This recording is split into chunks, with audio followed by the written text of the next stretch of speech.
The Philadelphia Eagles took care of business on Sunday, and as a result, with a little bit of help from the Chicago Bears, it headed to the postseason for the second consecutive year and for the 26th time in franchise history. Now, much of the recent praise has been surrounding Nick Foles and the flourishing of the offense since his return, but the reality is that much more needs to be said about the defense, because for the first time since 1992, the Eagles allowed 89 total yards, 68 passing yards, which was the lowest amount since they conceded 52 to the Jacksonville Jaguars in 2010, and 21 rushing yards to go along with 4 sacks. Now you can look at that game and say, hey, you know what, the Redskins threw in the towel early on, but the Eagles stomped them out and bullied them into submission, and that was something they were unable to do earlier in the year. So it's a huge confidence boost going into the playoffs, but just how good is this defense and where does this production come from? My name is Liam Jenkins and this is an episode of Eagles Film Room.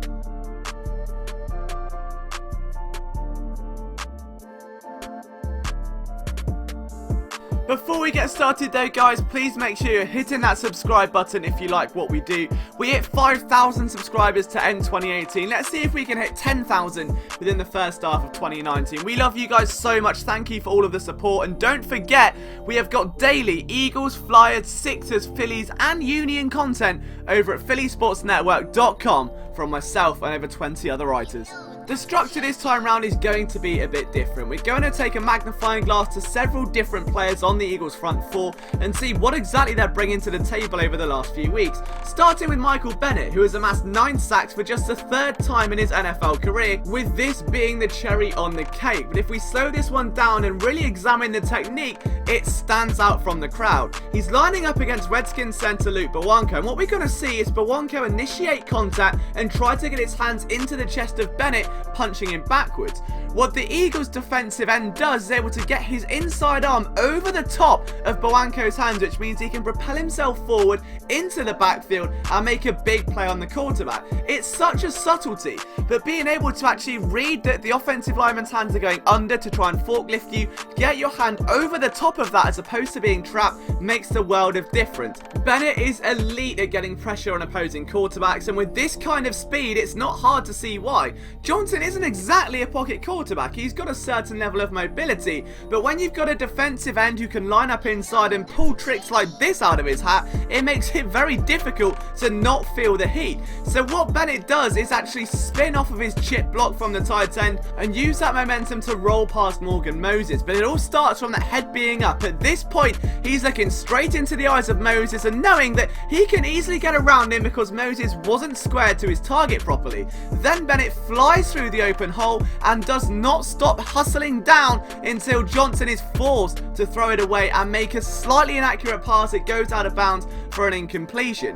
Bennett just brings such a versatile skill set to the table. Not only is he powerful, as we expressed in a different film room, but he's so quick and able to just bend the edge of any pocket. And when you've got an inexperienced quarterback like Johnson, or arguably like Mitchell Trubisky, who isn't the most accurate passer in the NFL, all it takes is that feeling of someone bearing down on you to force an error. So on this play, what we're going to see is almost a twist. So you can see Michael Bennett lining up inside. He's got Chris Long behind him. So Bennett knows Cox is rolling around. They almost switch on a pick and roll. Then Bennett flies around. You've got Brandon Graham crushing the interior because that offensive tackle's got no idea where to put his hands. And that is another big play for the Eagles defense. Another key contributor as of late has been Timmy Jernigan, and while many are asking where exactly Jernigan is, well, we're about to find out. Take a look at this play, for example. They move him inside by one spot to try and clog the running lane, and he gets absolutely bruised by 2 offensive linemen, but it doesn't stop Timmy Jernigan recognizing that the running back is going through the B gap,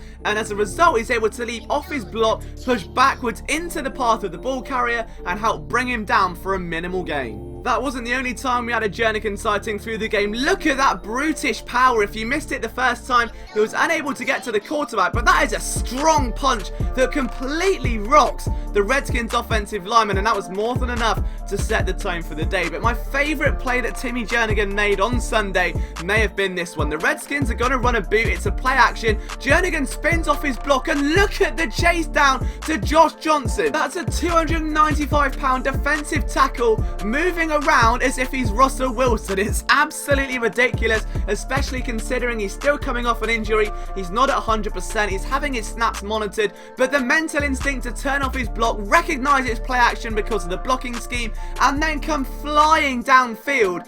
The quarterback would not have been expecting that whatsoever. A huge play by Timmy Jernigan. We couldn't make a video on the defensive line without mentioning Fletcher Cox, or the fact that his 10.5 sacks in 2018 is a new career high. He came into this game needing 3 of them to send him over that total. He got all 3 sacked in the 4th quarter. A brutish performance to say the least, but we should expect nothing less. What we're going to see on sack number 1 is a 4-man rush for the Eagles, and the Redskins center is going to start. You can see already he's eyeing up the other side where you've got 2 defensive ends. This leaves Fletcher Cox with a one-on-one matchup, which you just don't want to do. A firm pass rush move by Cox sends him plowing into the backfield, jars the ball loose, and it's very almost a turnover. That was sack number 1. Sack number 2 demonstrates just how athletic Fletcher Cox really is, and that is something that just does get underrated every single season this man takes a football field. So Johnson's going to get forced off of his perch by Michael Bennett, and Fletcher Cox there changes direction. At this point, who's the money on to win that race? Is it the slightly mobile quarterback or a monster defensive tackle?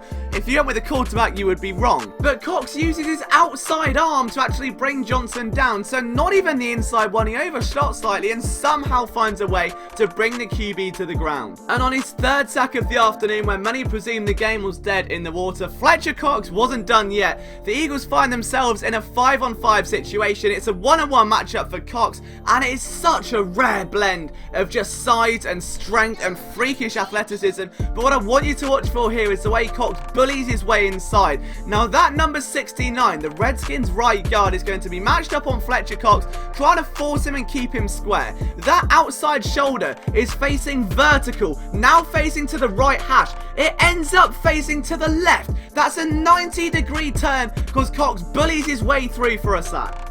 And then there's Brandon Graham, a man who hasn't posted the most statistically impressive year, but is still an integral part to what the Eagles do on their defensive line. He is still just as quick and explosive as ever, and if that play doesn't throw you back shades of Super Bowl 52, I don't know what will. Again, Brandon Graham is so scarily athletic, it's hard to stop him at the best of times. He gets a solid 4 or 5 steps here on an all-pro left tackle, it should be mentioned, and just carries his upper body weight round. He doesn't stop those legs churning. He's able to drive home and make a play on Josh Johnson. But it's run defense where Brandon Graham has really made his name this year, which is something that wasn't typically associated with him before. But that play right there is just stunning. To go through against the current, against the tight end and a left tackle, and then wrap up the running back despite being hit from all angles. The hustle from Brandon Graham is absolutely real, and now we're going to see another example of that. This is some supreme run defense by the Philadelphia Eagles. Cravon LeBlanc drawn to the strong side, and Graham just gets straight off his block,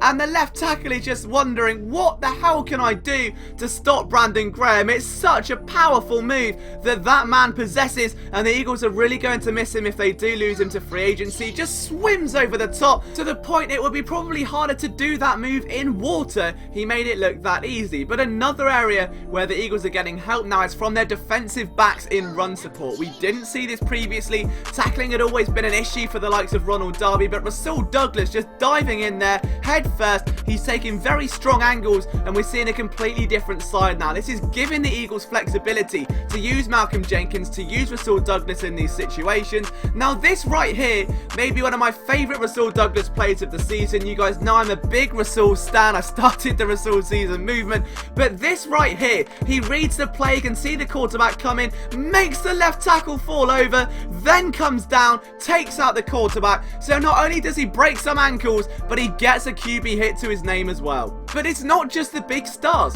Take a look at Trayvon Hester, who has bounced on and off the practice squad all year. Number 90. This is some very, very impressive play. This is 2 weeks in a row we've seen this now. Hester trying to get all his moves out of the way, trying to get inside, outside, but then reads Chris Long coming through. So smartly moves himself outside and then gets his hands to the quarterback just by keeping his head up, being aware of where the lanes are being clogged and where where they're not. Now this here is another methodical move by the Eagles pass rush. They move with such a high football IQ, it's tough to slow them down. But if we have to slow this to properly look, Hester swims over one, Nata eats up space. That leaves an open gap for Hester to slide through and make a big play. So Haloti Nata, again, another big name, hasn't really been as impactful this season, but recently has been swallowing up space like it's nobody's business.